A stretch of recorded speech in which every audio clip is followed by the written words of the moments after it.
Bonjour, je vous présente aujourd'hui un moteur à air comprimé d'un type un peu spécial et qui utilise comme actionneur pneumatique des dispositifs assez peu connus qu'on appelle des muscles artificiels ou PAM en anglais de Pneumatic Artificial Muscles.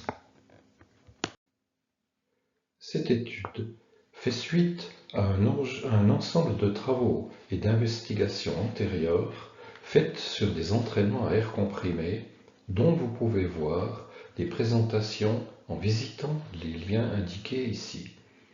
Des descriptions détaillées sont publiées dans le livre que vous voyez sur cette diapositive. D'autres publications sont mentionnées à la fin de cette présentation. Ces moteurs pneumatiques peuvent être utilisés, par exemple, dans des systèmes de stockage d'énergie à air comprimé, CAES, pour restituer l'énergie stockée en entraînant une génératrice électrique.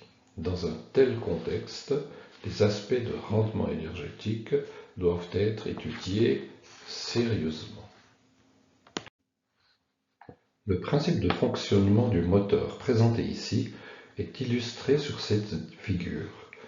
Deux muscles artificiels sont couplés à un vilebrequin conventionnel et fonctionnent en alternance, c'est-à-dire avec un décalage angulaire de 180 degrés. Cette diapositive montre un muscle artificiel pneumatique qui est conçu pour générer un effort de contraction. En injectant de l'air sous pression, la partie souple du muscle se dilate en diamètre et par là même se raccourcit. Les fibres rigides à l'intérieur du manteau souple imposent le mouvement de contraction lorsqu'il y a augmentation de diamètre extérieur du muscle.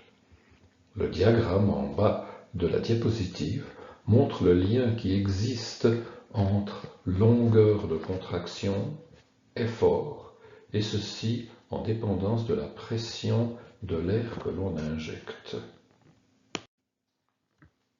La diapositive suivante nous donne un modèle cinématique du couplage des muscles sur le vilebrequin.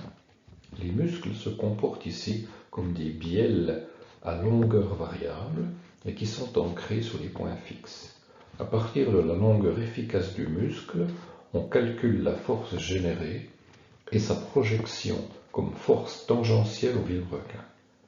De la force tangentielle, on calcule aisément le couple développé et ensuite la puissance produite. Voici donc les courbes de couple et de puissance qui sont calculées par simulation du système. Les courbes sont données pour une période complète du moteur, c'est-à-dire sur une durée de 1 seconde dans ce cas. On calcule ensuite le travail mécanique fourni par une intégration temporelle de la courbe de puissance. On peut maintenant évaluer le rendement énergétique en calculant le quotient du travail mécanique fourni divisé par l'enthalpie de l'air injecté.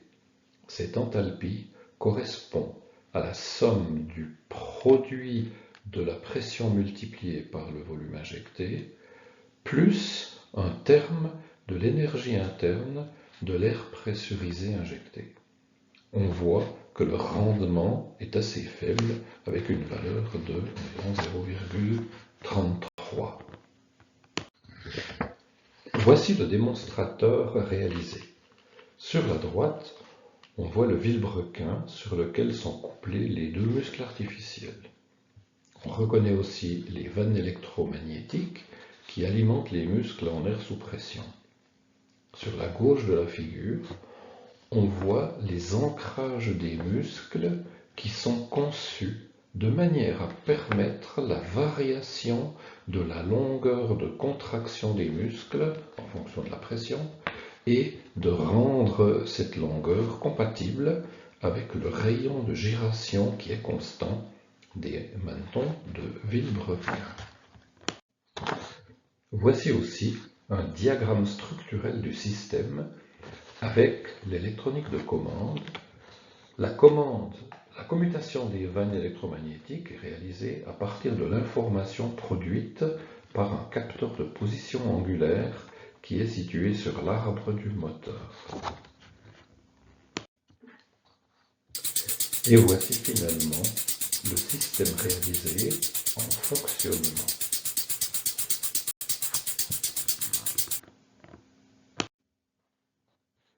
Et pour terminer, voici quelques références sur des systèmes réalisés par le passé. C'est dans cette référence numéro 4 qu'est apparu pour la première fois à ma connaissance un entraînement à base de muscles artificiels pour la propulsion d'un véhicule mu par l'air comprimé. Et aussi la référence de l'ouvrage que j'ai cité au début de cette présentation. Je vous remercie pour votre attention.